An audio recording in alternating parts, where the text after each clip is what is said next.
पहला वाकया, चोरी करने वाली ऊँट। मदीना में एक कुरैशी औरत ने चोरी की। लोग चाहते थे कि अलिफ पर सजा न दी जाए क्योंकि वो मुअज़्ज़ज़ खानदान से थी। उन्होंने सिफारिश के लिए हज़रत उसामा बिन ज़ैद को भेजा। नबी करीम सख्त नाराज हुए और फरमाया, पिछली कौमें इसी वजह से तबाह हुई कि जब कोई बड़ा आदमी जुर्म करता तो इसे छोड़ देते और जब कोई कमज़ोर जुर्म करता तो सजा देते। खुदा की कसम, अगर मोहम्मद की बेटी फातिमा भी चोरी करती तो मैं उसका हाथ काट देता। ये अल्फाज तारीख में अदल व इंसाफ का सबसे रोशन बाब हैं।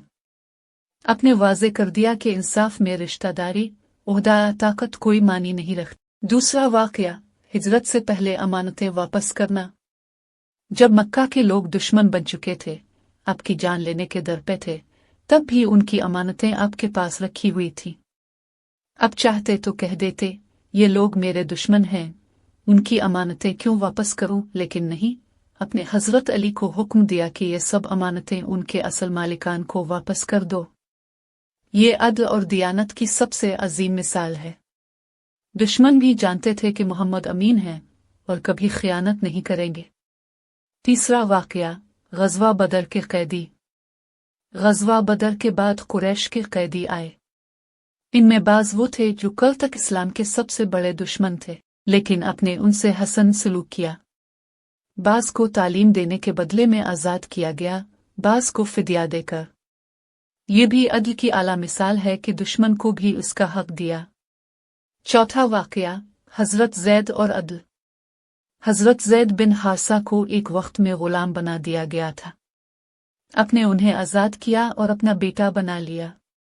लेकिन बाद में जब उनके वालिद और चचा आए और कहा कि ज़ैद को हमारे साथ जाने दो, तो अपने ज़ैद को इख्तियार दिया। आपने कहा, फैसला ज़ैद करेगा, जो चाहे वो इख्तियार करे।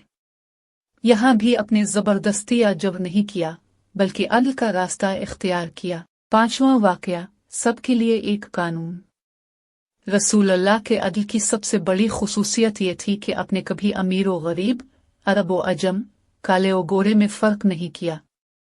हज्जातु अलविदा के खुतबे में आपने फरमाया कि लोगों, तुम्हारा रब एक है, तुम्हारा बाप एक है।